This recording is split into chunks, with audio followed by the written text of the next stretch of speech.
On the streets of Ireland's cities, Dublin, Cork, Galway, and beyond, an unsettling scene has become all too familiar. Tattered figures crouch at pedestrian crossings, their hands outstretched for coins. To the casual observer, these are the urban poor or desperate souls in need. But hidden in their ragged pleas for help lies a darker truth. An organized crime network has woven its way into Ireland's begging culture. Investigative reports reveal that elements of Romanian organized crime have been systematically trafficking vulnerable people into Ireland, turning begging and exploitation into a transnational business. We begin by setting the scene. In a world of shadows and desperation, where everyday citizens are asked for charity, who is really pulling the strings? On an autumn evening in Dublin, the city's bustling centre looks no different than any other night. Yet, according to Garda Commissioner Drew Harris, a clandestine operation lurks behind some of these sites. At a 2024 anti-trafficking conference in Cork, Harris delivered a blunt warning. Cross-border traffickers were bringing victims to Ireland, predominantly in the sex industry, but also in forced begging, even mutilating their limbs to enforce compliance. "We do see a lot of begging in Ireland," Harris said, "and we have to be aware of that, and that it could be part of an organized crime group engaged in it and exploiting people through begging. In the dim streetlight, every outstretched cup or crutch could be a pawn of this gritty underworld." This investigation follows those threads. We trace a story that begins in Eastern Europe and winds through Ireland's towns and cities, exposing how a so-called begging economy has enriched criminal figures. Along the way, we meet Garda officers piecing together evidence, business owners expressing alarm, and even judges questioning how Ireland's streets came to be so crowded.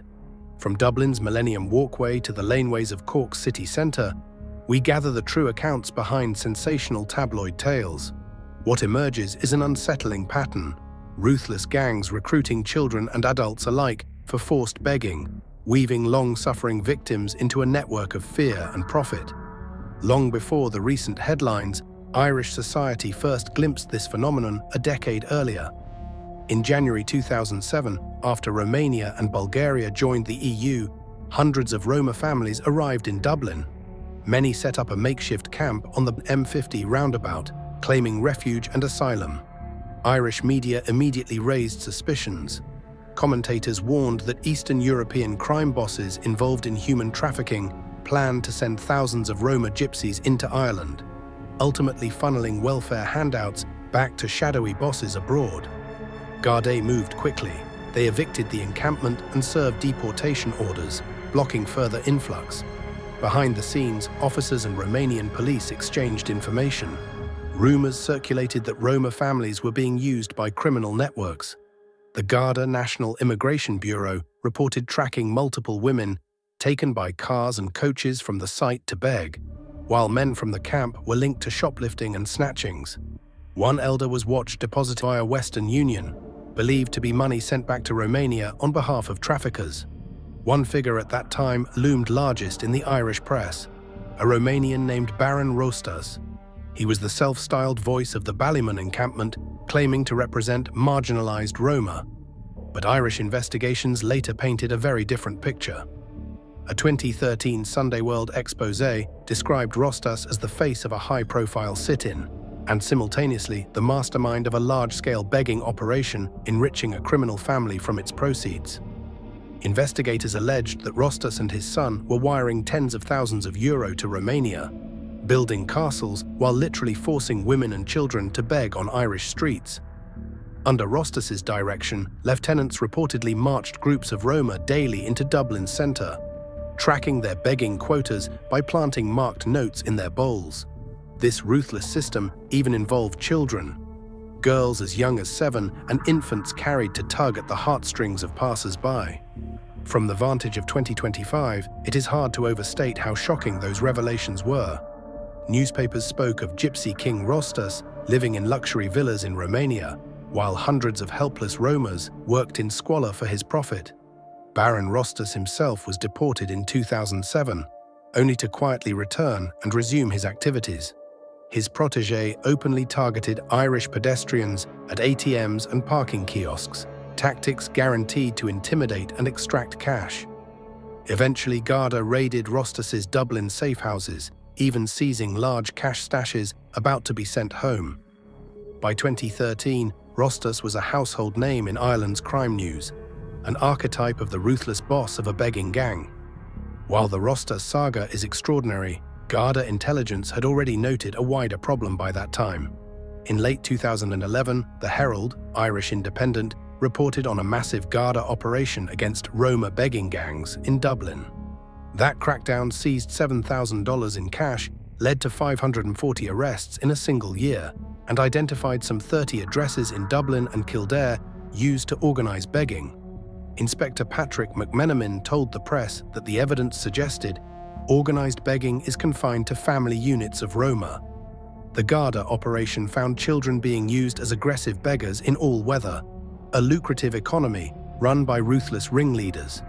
10 years ago, the pieces were already being assembled. Romania-born families, child beggars in city streets, and cash flows traced back across the water. This era also saw legislative action. In 2008, the Irish government overhauled its old vagrancy laws, targeting the most exploitative forms of begging. New offences were created to prevent adults using children for begging, to criminalise harassing, so-called Fagin-type, beggars, and to force police compliance with move-on orders. By 2011, the Criminal Justice Public Order Act had become law, explicitly acknowledging that sending children to beg should be a crime. But despite tougher laws, the Garda warned that beggars would remain as long as citizens gave them money. The message was clear. Ireland was trying to fight back, but the battle line had shifted from antiquated charity to modern organised crime. As the 2010s progressed, evidence of organised begging surfaced outside Dublin too. In Cork City by late 2014, traders were reporting an invasion of Romanian beggars flooding the streets. One fishmonger with the Cork Business Association told a newspaper that up to 16 people were involved in what looked like a rotating begging crew. One set is begging, then others collecting from them, he said, estimating the group earned $120 to $150 each, 2 to 3 times per day. These were not isolated homeless individuals. To local business owners, it felt like a coordinated operation. At a December 2017 council meeting, Chief Súbtádan Barry McPolin confirmed their suspicions. Garda had uncovered flight tickets from Bucharest in the hands of arrested Cork beggars. One English market vendor remarked that the ring was so well organised it seemed flying in. Men and women from Romania just to beg in Cork. Indeed, McPolin told councillors he suspected a Romanian group is organising beggars in Cork, with members being flown in from Bucharest to Dublin and travelling to Leaside to beg. Prosecutors found invoices showing 6 people had booked the same flights to Dublin, all for the purpose of begging. A judge in Galway even asked at a hearing, "Are people being trafficked to do this?" noting that every time one beggar was jailed, another without any record simply took his place. Meanwhile, in Dublin, the begging scene was similarly alarming. In 2017, a survey by Dublin Town, a city business group, found that the majority of the begging in the city would be of an organised nature, their chair reported. Observers noted a constant rotation, one person on a street corner, another ready to take over. Dublin businesses often saw young Roma helpers collecting coins from their beggar associates, as if running a cash till for a street stall. Garda in the capital quietly confirmed they had traced some of these beggars back to foreign networks. In fact, a Garda superintendent in Galway later revealed that groups arrested in Roscommon or Galway often held return plane tickets to Romania, evidence suggesting they flew to Dublin to beg and would soon fly back. The Cork Echo, an independent local paper, covered a fresh wave of this activity in mid-2018. Up to 15 young people, believed to be from Romania, were begging in Cork City at once. They appeared to have recently flown in as part of an organised ring targeting Cork and other Irish cities. Social workers noted the group did not engage with local homeless services and often spoke no English. Clear signs they were not simply lost locals, but outsiders with a hidden agenda. In one Galway penny's doorway, mats and sleeping bags set aside by the gang were found in wheelie bins each morning, as if a local crew had provided support. Cork's Chief Súbt McPolin again confirmed the scale. In one recent month alone, Garda had made almost 40 arrests for begging. The ring was not a fringe nuisance. It was substantial enough to clog courts and vex city councillors. Policing this was difficult. By law, begging itself is not an offence. Only obstruction is punishable. That means Garda must witness harassment or obstruction before charging someone. Frontline officers often found themselves outgunned by ring tactics. Once rounded up and charged, beggars would simply be replaced by another flight in from Romania. A Galway judge observed that while people could be fined a few €100 for aggressive begging, those fines were trivial compared to the profits seen by the gangs. They think they are quite clever, she remarked of the traffickers who rotate recruits through jail time. By late 2018, Ireland's key urban centres were reporting the same picture. Small bands of foreign nationals operating as beggars under the direction of unseen handlers. In Cork, the usual winter slowdown in street homelessness did not affect the ring. Even as local rough sleeper mats filled, the Romanian crew plied their trade regardless of weather. In Dublin, some ATM vestibules and pedestrian hotspots were ringed with Roma beggars alternating in shifts.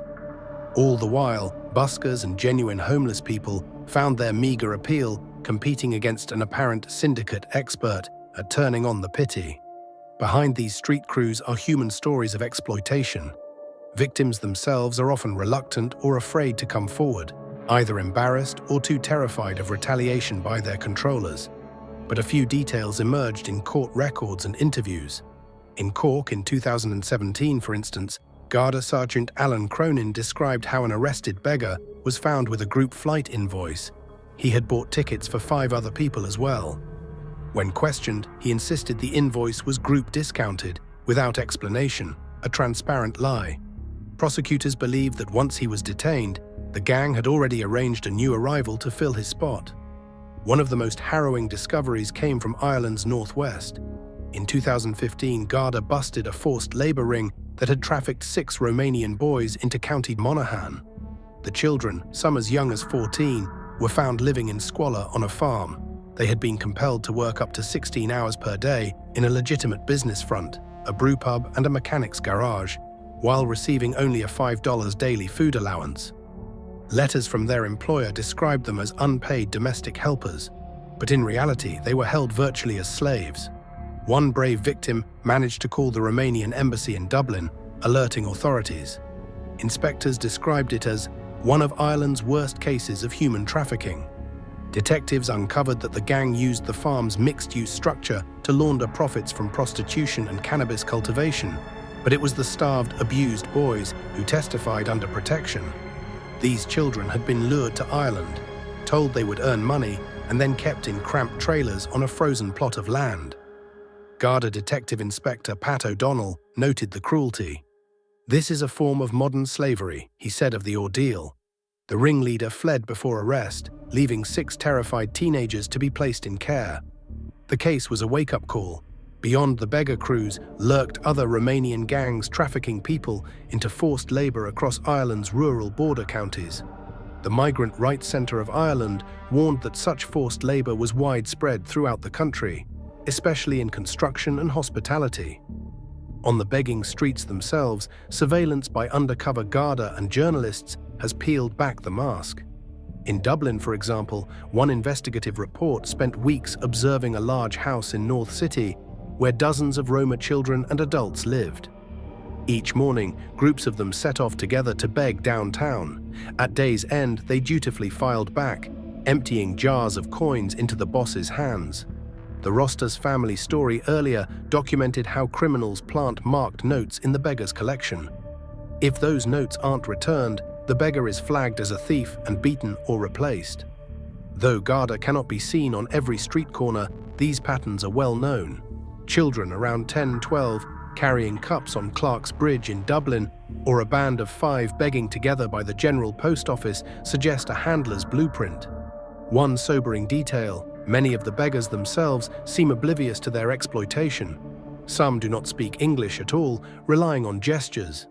Reports in Cork noted groups of 5 or 6, all in their 20s, who appeared well-fed, well-outfitted, clean clothes, shoes, and clearly not destitute. leading locals to suspect they were paid a fixed amount by the boss to beg aggressively for hours.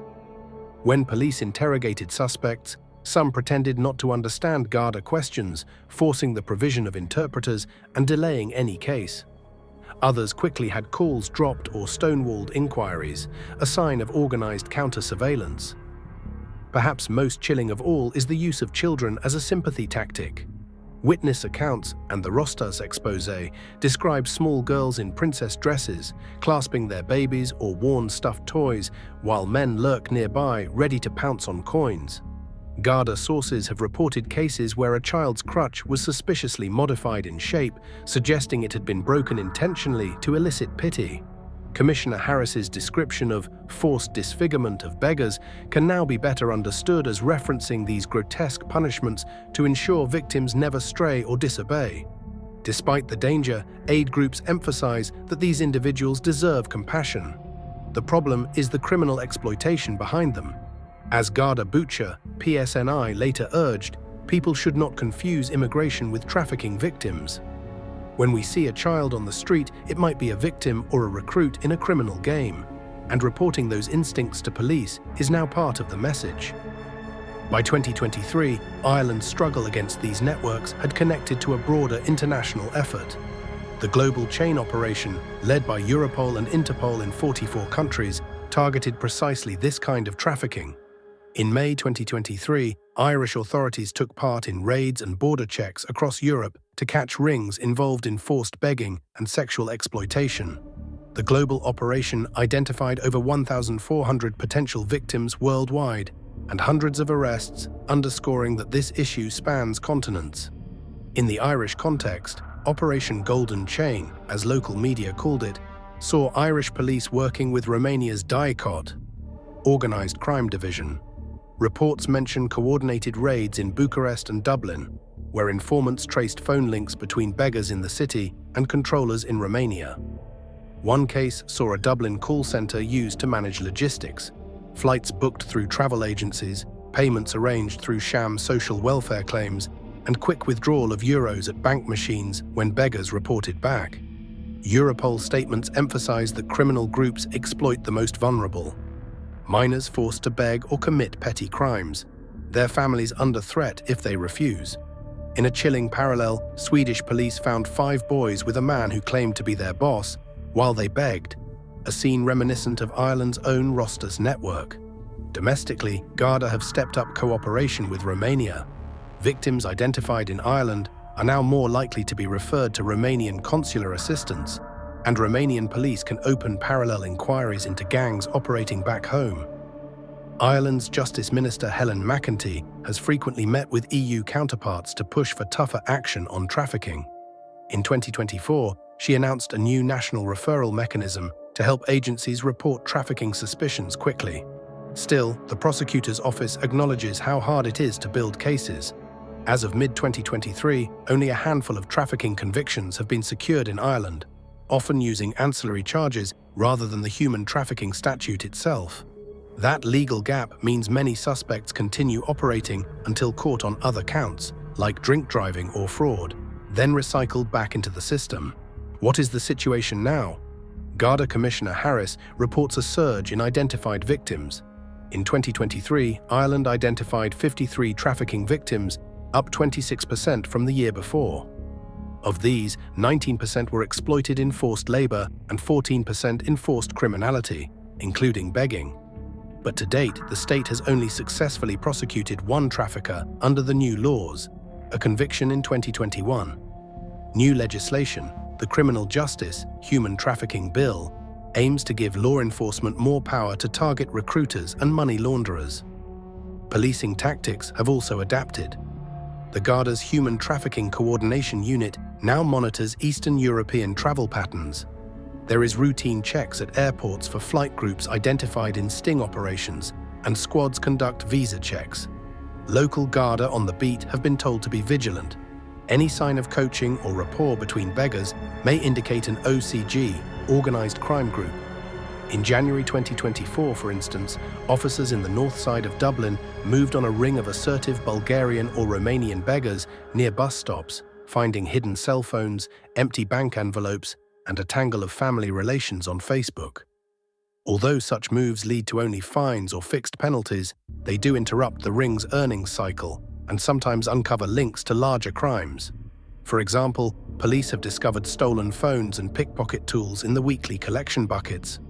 Meanwhile, public awareness campaigns urge citizens not to fuel the begging industry. Non-profits like Merchants K Ireland or the ISPCC advise the public to donate to registered charities rather than giving cash on the street. Garda Boccia highlighted that these criminals are masters of disguise. Women begging at midnight or itinerant children are often part of a social stereotype trap designed to make us give. In striking contrast, real Irish homeless people rarely do live busking outside ATMs at 11 p.m. The message is clear: generosity should not play into a trap. In courtrooms, a few key trials did send a message. In 2021, a woman was convicted for placing her child at risk by forcing her to beg on Dublin streets, an unprecedented use of the new child begging offence, and given a 3-year sentence. In 2022, a ring of 6 Romanian nationals was prosecuted in Cork for organising beggars across several counties. Detectives built the case on recorded conversations about quotas and GPS tracking on stolen phones. Each conviction has been hailed by justice groups, but they are exceptions. Police say many suspects disappear back to Romania once released on bail, never to return to face Irish justice. One tangible change: begging has become more mobile. After Garda crackdowns in Dublin, the Irish Central and Irish Times reports tell of planes carrying beggars to rural towns like Athlone or Sligo. A drop of a few points in Dublin theft or begging complaints in 2023 coincided with a rise in Galway and Mayo. This migratory pattern is intentional. The rings know that Irish rural Garda units are smaller and slower to act. Critically, the Romanian aspect remains central. Romanian police have openly identified patterns matching the Irish accounts. They note that Eastern European clan networks consider begging a safer racket than drug dealing or robbery in Western Europe, and so gladly dispatch entire family groups for a few weeks of work. For traffickers in Romania, Ireland offers relative anonymity and a good return. Some investigations estimate a single child beggar can bring in $50,000 to $100,000 a year for the network. With Romania itself cracking down on migrant crime gangs, there have been high-profile home raids on beggar ringleaders in Bucharest. Some bosses have tried to relocate their operations deeper into the EU, and Ireland's open borders and English language have made it a target. The Irish state and civil society are more aware of this dark trade than ever, but the battle is far from won. Every year sees new arrivals, new rings, and new victims. Garda Harris and his colleagues speak of a borderless crime that only intensifies with globalization. For now, citizens must stay vigilant. A simple act of charity on the street can inadvertently line a criminal's pockets. The extraordinary story of Romanian begging gangs in Ireland is still unfolding. It is a story of modern slavery in plain sight, of cunning exploitation of human kindness by ruthless networks. From the beggar alone on O'Connell Street, to the trafficked child in Donegal, to the high-rise boss counting cash back in Cluj, each piece of the puzzle reveals a common truth. These crimes cross borders easily, thrive in anonymity, and exploit people at society's margins. But Ireland will continue to chase them in every conference hall and courtroom. As Commissioner Harris put it, confronting this evil is about people's lives. And until those lives are truly safe, the watch must never end.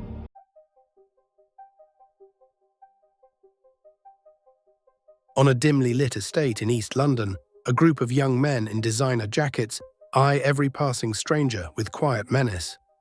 "You don't want to be hanging around here," one finally mutters to an outsider, a cold warning cutting through the silence. This is the Gascoigne estate in Barking, Albanians' territory. Outsiders are unwelcome, and after dark, the normal rules of London life don't seem to apply. Here, the street belongs to a new breed of gangland power. Albanian gangsters who have seized control of these blocks and beyond, enforcing their rule with a mix of seductive wealth and brute violence. Albanians is an Albanian street crew infamous in this part of London.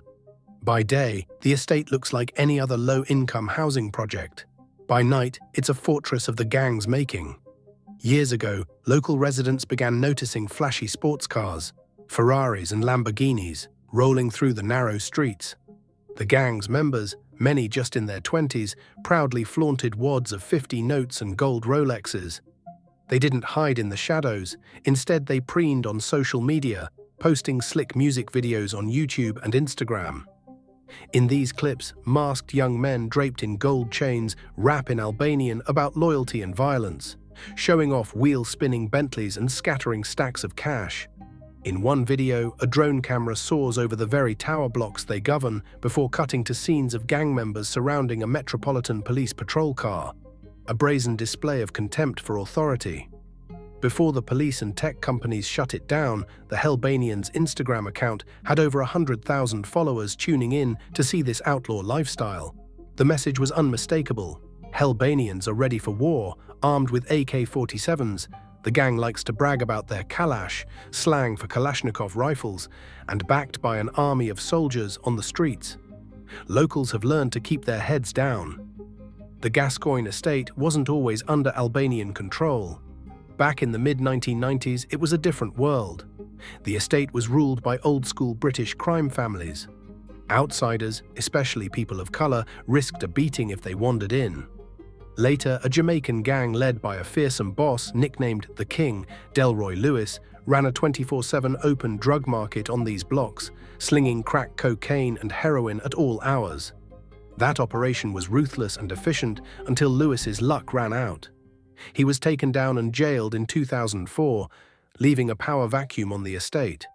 By that time, the neighborhood's demographics were changing. An influx of refugees from Albania and Kosovo had arrived, fleeing war and chaos in the Balkans. Albanian soon became the second most spoken language around here.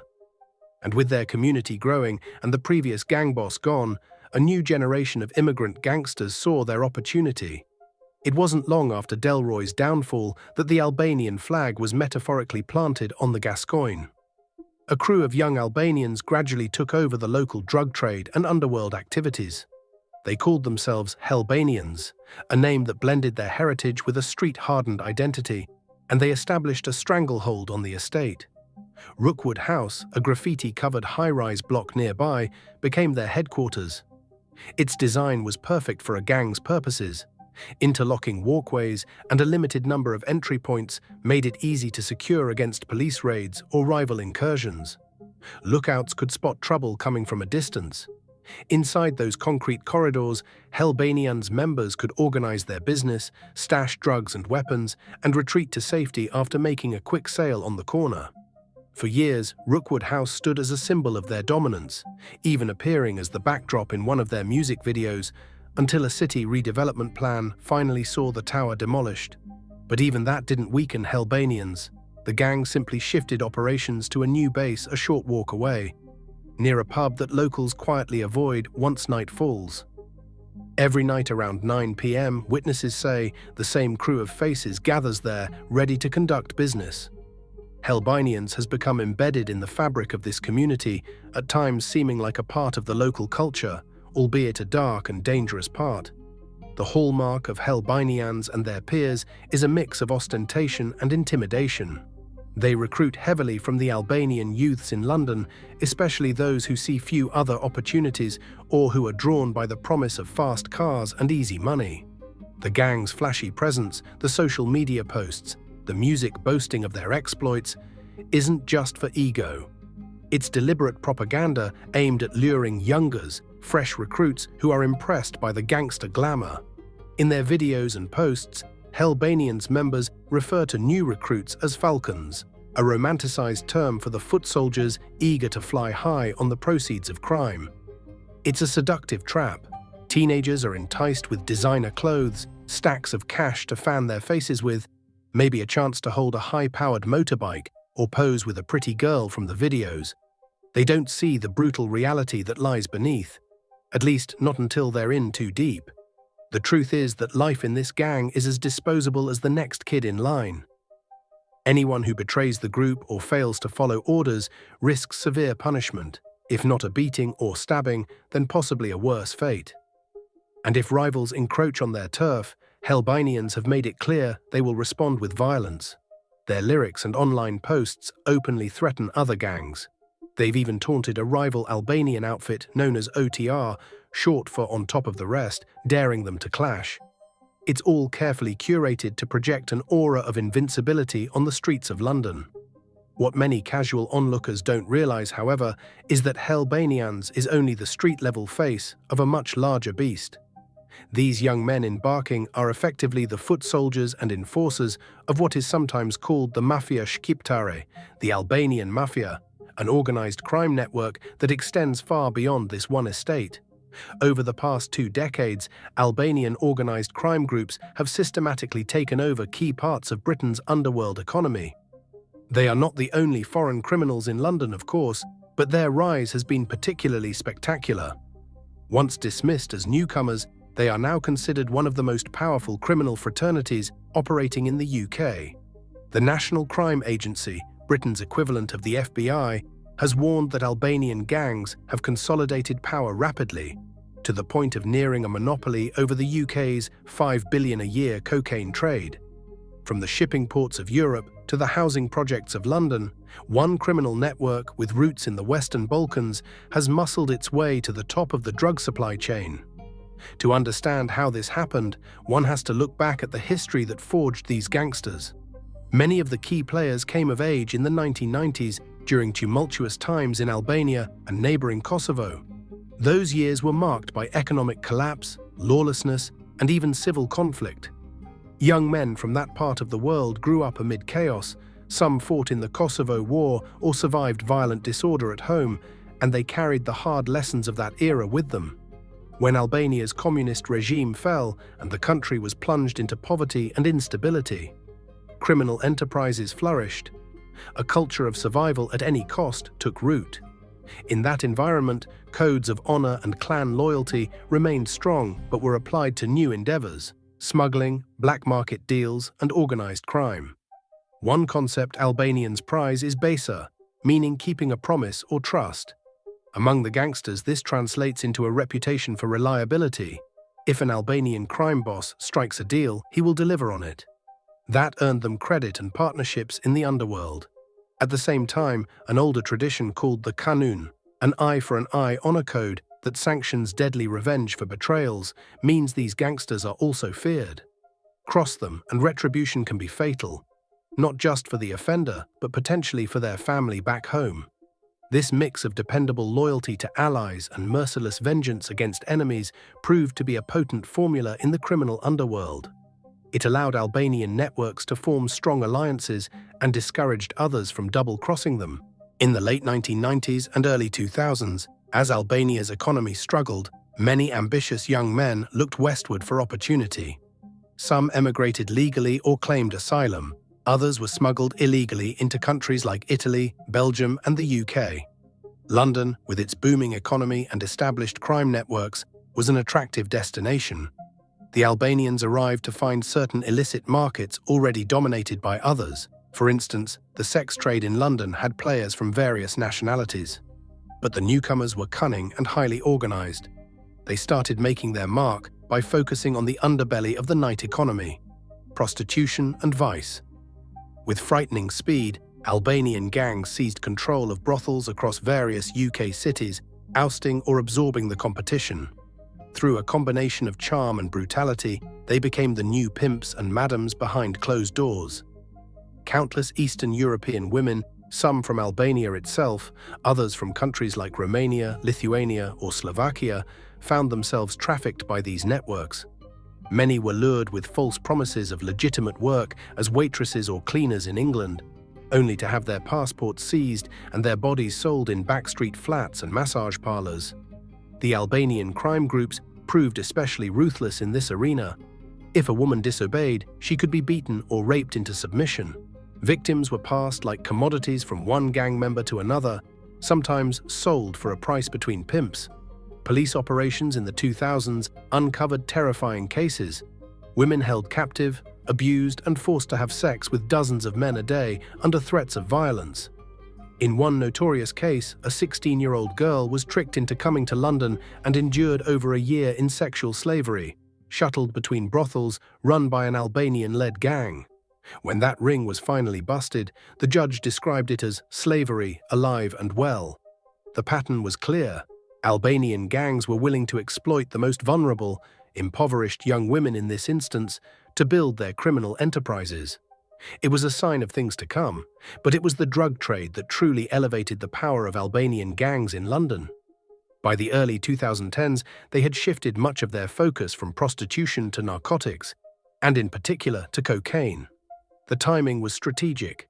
Demand for cocaine in the UK has always been high, from city bankers snorting lines in club bathrooms to street dealers pushing crack rocks on corner blocks. Traditionally, the cocaine business in Britain involved a chain of different groups. South American cartels would get the product to Europe, Dutch or Belgian wholesalers would distribute it, and various British gangs, from Liverpudlian crime families to West Indian yardies or local London crews, would handle retail on the streets. It was an old system with many middlemen and a lot of markups along the way. The Albanians saw an opportunity to upend that entire model, and they took it. Sometime around the late 2000s, enterprising Albanian kingpins did something unprecedented. They negotiated directly with the Colombian and Latin American cartels, producing the cocaine.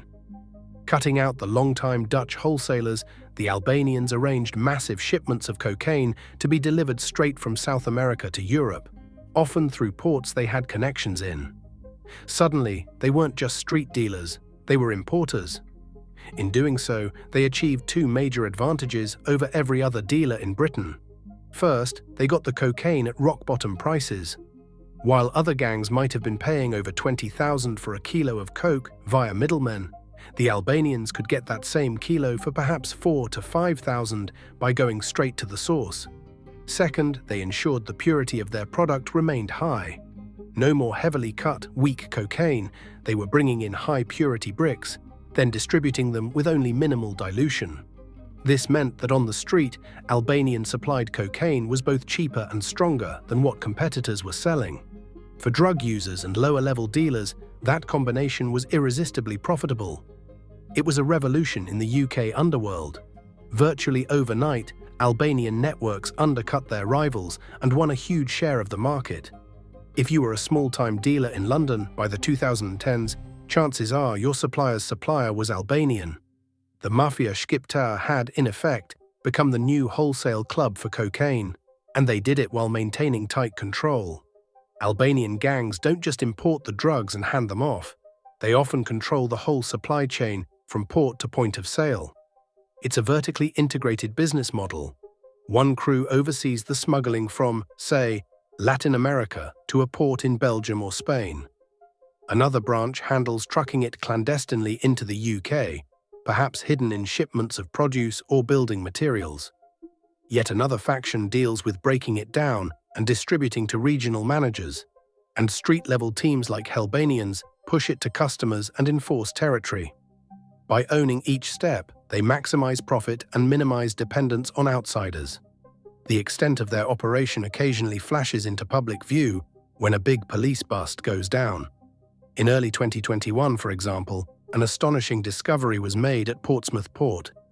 Border Force officers inspected what looked like a regular shipment of bananas from Colombia, but hidden among the pallets of fruit were dense packages of cocaine, 2.7 tons of it in total, with a potential street value north of 200 million. It was one of the largest cocaine seizures in UK history. Investigators soon learned that an Albanian-led crime group was behind this shipment. The gang had even acquired a legitimate fruit import company in London, using it as a front to bring in drug-laden cargoes.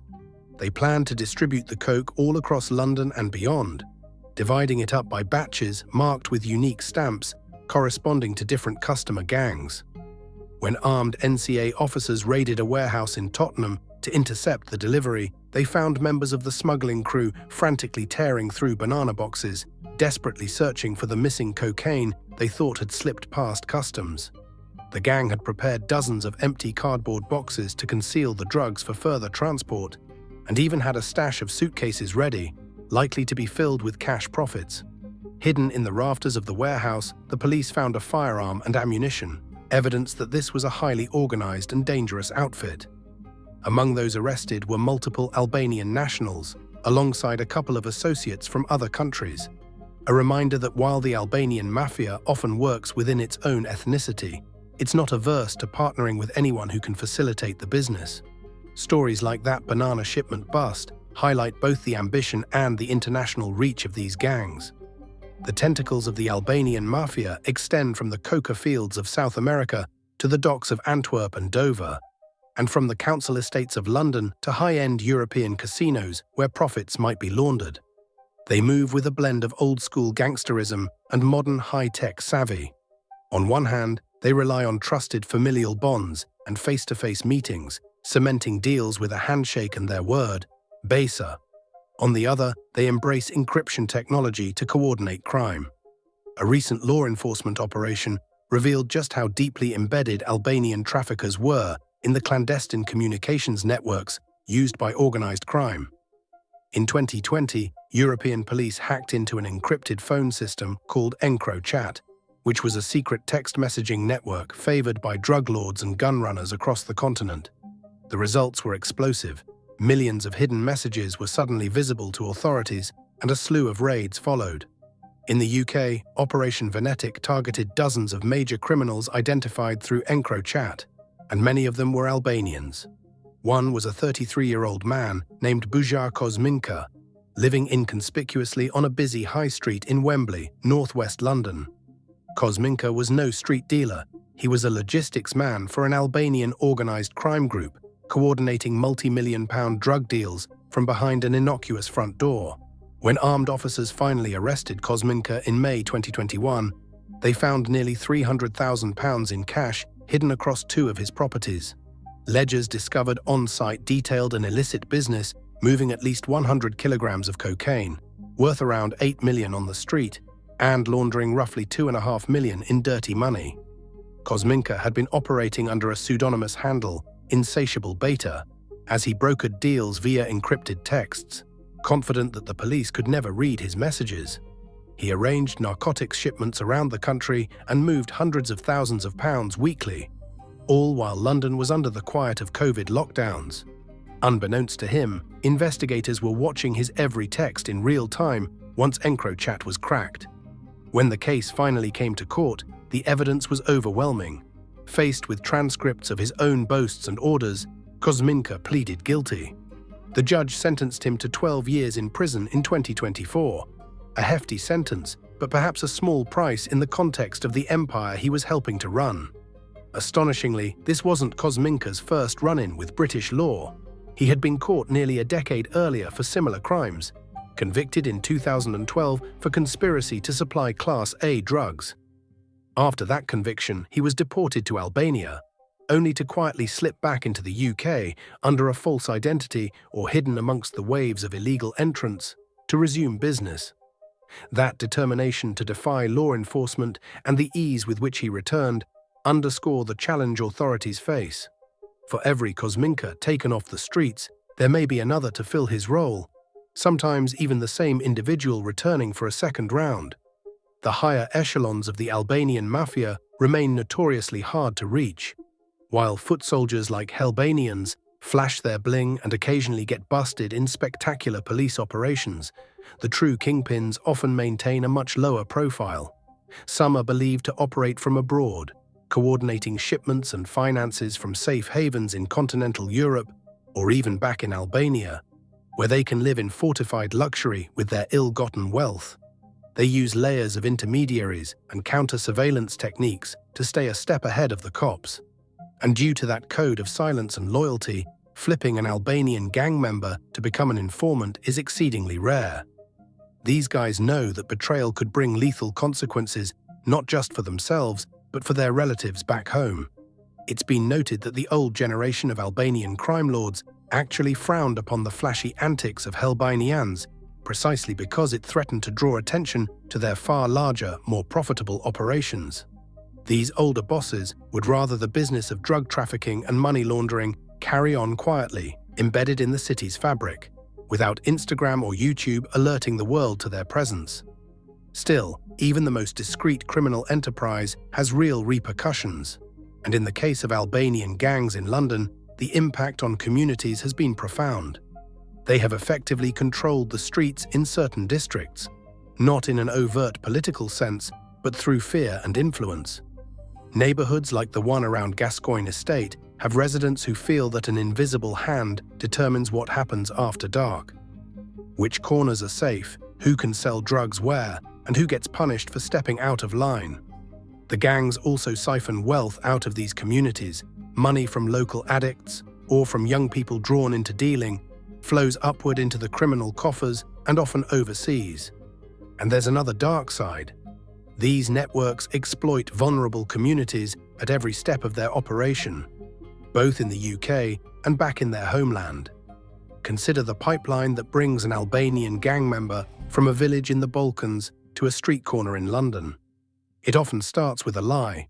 In remote towns of Albania, where jobs are scarce and hope even scarcer, whispers spread of opportunities in England. Sometimes it's a local fixer, maybe someone who himself spent time in Britain, who tells impressionable young men that they can make a fortune across the channel. In recent years, this recruitment has gone digital. On TikTok and other social media, flashy videos targeted at Albanian youth have glorified the journey to the UK. One clip that circulated showed a small boat speeding across a choppy sea toward the white cliffs of Dover, emblazoned with the caption, "Fuck school, let's take the boat to England." It's a brazen marketing ploy by the smugglers. Ditch your humble life, come get rich in the land of opportunity. What they don't advertise is the price of the trip, often thousands of pounds, and the strings attached. By 2022, an unprecedented number of Albanians were appearing on England's southern shores in flimsy inflatable boats, part of the wider migrant crisis. Many were immediately claiming asylum, citing persecution or danger back home. While some of those claims were genuine, Albania has issues like blood feud violence, domestic abuse, and anti-LGBT persecution that can make life dangerous for certain individuals. A portion of these arrivals were effectively foot soldiers in waiting for the gangs.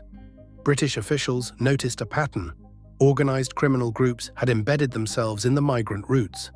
Albanian gangs were operating around the migrant camps in northern France, offering passage to the UK for those who couldn't afford it, in exchange for a future debt. Young men who agreed to these terms often didn't realize exactly what awaited them. They might have thought they'd work construction or some job to pay off what they owed the smugglers. The reality was often more grim. Once in Britain, cut off from family and hiding from authorities, these men found the smugglers transformed into their handlers. They were told they had debts running into tens of thousands of pounds, far more than the original cost of the journey, padded with brutal interest. To repay it, they had two choices: either toil in the underground economy for slave wages or directly involve themselves in the gang's criminal enterprises. The journey through Europe was harrowing, packed in lorries, hiding in safe houses, and finally a dangerous nighttime boat ride across the Channel. There are many young Albanian men invisible in plain sight across the UK, washing cars, working on construction sites for cash, guarding cannabis grows in suburban houses, effectively indentured to the criminal networks that brought them in. They blend in because they're mostly white and speak a bit of English. People assume they're just another migrant worker from Eastern Europe, maybe Polish or Romanian. But in reality, they are victims of trafficking, every bit as much under the thumb of their employers as a woman in a brothel or a child in a sweatshop. The Albanian gangs exploit these men viciously, knowing they won't go to the police. They're too scared and often ineligible to stay legally. One charity worker in London remarked that the levels of violence and intimidation used by these traffickers are shocking. She said it's hard to comprehend how brutally the young men are treated, because people normally associate trafficking with women and sexual exploitation, not with adult males doing manual labor. Yet here it is. Modern slavery, hidden behind the facade of normal odd jobs. Then there are the women. Decades after first muscling into the sex trade, Albanian crime groups are still deeply involved in pimping and human trafficking for sexual exploitation. A woman named Zana, not her real name, tells a familiar story. She was approached in Tirana with an offer to work as a nanny in London. Desperate to improve her life, she agreed and was slipped into Britain with a fake passport. The moment she arrived, the nightmare began. Her handlers took her documents and beat her. She was told she'd be working off a huge debt.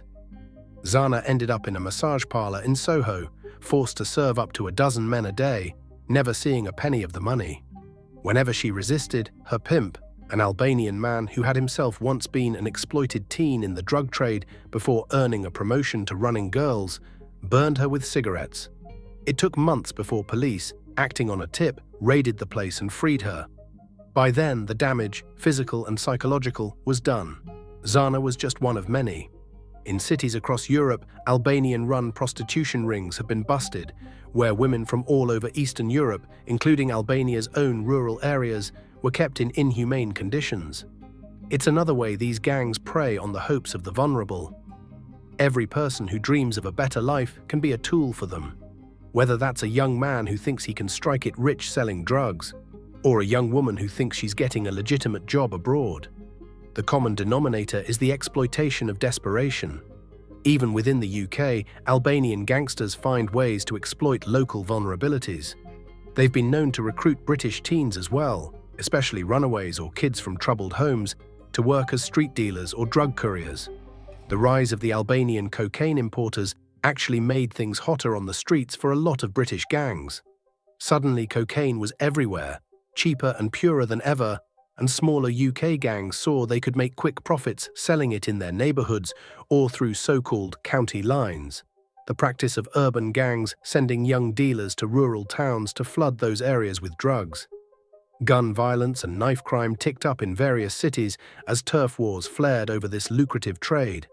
In one particularly tragic incident in 2019, a 14-year-old boy named Jaden was murdered in a gang-related attack in East London, an area where, officials noted, the competition over the coke business had become fierce after prices dropped.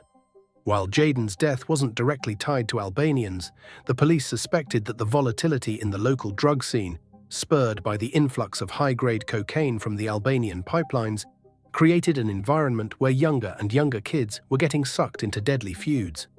It's a ripple effect of the Albanians' stranglehold on the drug supply. By making coke widely available and relatively cheap, they inadvertently empowered countless smaller criminal outfits to get into the trade, many of whom employed youths as runners. Those youths became both perpetrators and victims of new rounds of violence. Essentially, the criminal monopoly has trickled down mayhem into some of Britain's most deprived communities. Law enforcement in London and throughout the UK is painfully aware of the problem. The National Crime Agency has a dedicated unit working on Albanian organised crime, and police forces have upped collaboration with European partners. There have been successes, like the banana shipment interception, like the EncroChat takedowns, like numerous raids on cannabis farms and brothels that saved trafficked victims from hellish conditions. The NCA and Metropolitan Police have even run joint operations, storming cafes and social clubs in London suspected of being hubs for people smuggling gangs. In one recent series of dawn raids, officers targeted an Albanian-run network that was advertising illegal channel crossings on social media. They arrested several suspects in London, 3 Albanian men and a woman from Eastern Europe, who were allegedly offering to smuggle migrants in trucks and small boats, then facilitating their exploitation once in the UK. A senior official described these groups as vile gangs who exploit vulnerable people to make money, vowing to dismantle them piece by piece. The British government has also tried to respond on a policy level, signing agreements with France to bolster beach patrols and with Albania to streamline deportations of criminals. New laws promise tougher sentences for traffickers and gang leaders. But for all these efforts, the Albanian mafia's grip is not easily broken. Part of the difficulty is sheer economics. As long as there is a fortune to be made from drugs and illegal migration, these gangs will keep finding recruits and new strategies to evade law enforcement. And the pipeline is self-replenishing. Many Albanians who come to the UK are not criminals. They are ordinary people seeking a better life. Yet the blanket stigma that has formed, fueled by sensationalist media coverage and even inflammatory political rhetoric calling the arrivals an invasion, often pushes these newcomers into the margins, where they can become easy prey for the criminal networks. Distrusted by society and desperate for income, some fall right into the waiting arms of the gangs who speak their language and offer under-the-table opportunities. Inside prisons, the influence is notable too. Albanians have become one of the largest foreign nationality groups in UK jails, disproportionately represented considering the relatively small size of the Albanian community in Britain. Drug convictions and trafficking cases have filled cell blocks with Albanian-speaking inmates. Some continue to run aspects of their operations from behind bars using smuggled phones. After all, their connections outside remain intact, and many have loyal subordinates ready to follow orders even if the boss is locked up. Meanwhile, on the outside, there's always someone eager to climb the ranks. Every time a crime boss is extradited or a local gang leader gets put away, a competitor or a lieutenant steps up to keep the business going. The profits are simply too large, and the ties of blood and clan too strong for the enterprise to wither easily. For Londoners living under this shadow economy, daily life goes on, but with a keen awareness of what lurks in the background. A pub owner in an area with a lot of Albanian immigrants might notice a table of quiet, muscle-bound young men who come in at odd hours, paying in cash, speaking only among themselves in Albanian, and wonder if they're part of them. A mother on the Gascoigne estate might know which blocks to steer her teenage son away from, fearing he'll be seduced or bullied by the gang hanging out there. A user looking to score cocaine in the city these days might simply call a number and have an efficient delivery made, Uber-style, never realizing how many layers of gang hierarchy and exploitation were involved in getting that powder into his pocket. Late at night, in certain parts of London, you might catch a glimpse of a slick BMW with blacked-out windows idling at a street corner. Maybe you'll see a quick handoff, cash for a small packet, and the car speeds away. The streets fall quiet again, but you know that transaction is just one of hundreds happening that night, part of a vast invisible web spun by Albanian gangs. In a different neighborhood, the back room of a cafe hums with low conversation in Albanian. An older man, a community elder perhaps, pleads with some younger men to stay out of trouble, but they have already been running minor errands for the local gang, and the lure of easy money is strong. Across town, a police team executes a raid on a nondescript house. Inside, they find row upon row of cannabis plants and two half-starved Vietnamese teenagers who were locked in to tend this illegal farm, victims of another branch of this sprawling criminal enterprise. And somewhere in an Albanian village, another family says goodbye to a son or daughter heading for London, praying they'll be safe, not knowing if they're destined for honest work or to fall into the clutches of those who would exploit them. This is the underworld ecosystem that has developed, one that feeds on poverty, fear, and greed, stretching from the Balkans to Britain. The Albanian gangs in London have mastered the art of controlling the streets, not by openly claiming turf like in an old mafia movie, but through subtler means. They control through the supply of drugs, through the debts that tie people to them, through the fear they instill by the occasional act of outrageous violence as an example to all. Their power is equal parts bullet and myth, the gun that will be used if necessary, and the legend of ruthless efficiency that often means they don't even need to pull the trigger. For the vulnerable, this is a nightmare hidden in plain sight. For the gangs, it's a lucrative business model. And for the authorities and communities fighting back, it's like battling the many-headed hydra of Greek lore. Cut off one head, and two more emerge. Yet there are glimmers of hope. Each rescued trafficking victim, each major drug seizure, each conviction of a gang leader hits at their empire bit by bit. Community organizations are working to give young Albanians alternatives to the gang path and to support those who have been victimized so they aren't driven back into the hands of their abusers. Still, the struggle is far from over. As midnight approaches in London, business is just beginning for some. In the shadows of a council estate, an Albanian dealer counts a roll of cash from tonight's sales, while a few floors above, a user lies in a stupor from the product he's just bought. In a cramped bedsit across the city, a trafficked man rests aching limbs after another day of labor, wondering if he'll ever truly be free. And in the corner of a noisy pub, two gang associates whisper about the next big shipment coming in. This is the legacy that Albanian gangs have wrought on London's streets, a mix of predation and opportunism, of promises and pain. It's a world ordinarily unseen by law-abiding citizens, but its effects ripple through society in crime statistics, in hospitals treating stab wounds and overdoses, and in the silent suffering of those exploited behind closed doors. The story of how Albanian gangs came to control these streets and exploit the vulnerable is ultimately a story of power taken and abused. It's about a rise from immigrant underdogs to underworld kingpins. It's the tale of young men hardened by war and poverty, banding together in foreign lands and carving out an empire in the only way they knew, through crime. It's about communities failed by social systems, both in Albania and in Britain, becoming breeding grounds for exploitation. And it's about the symbiosis of predator and prey, gangsters who thrive on desperation and desperate people who fall under the gangsters' thrall.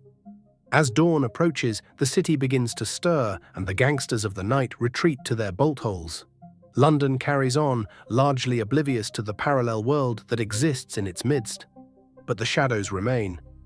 In those shadows, Albanian crime lords and their foot soldiers continue to run their ruthless enterprises, shaping the lives of countless people, from the addicts on the corner to the teens on the estate to the families an entire continent away.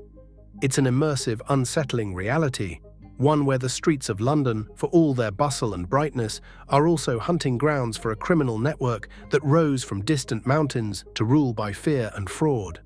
This is how they control the streets, and this is how they exploit the vulnerable, in a cycle that authorities and communities are desperately working to break, even as the Albanian mafia's story in London continues to unfold in a deadly ongoing saga.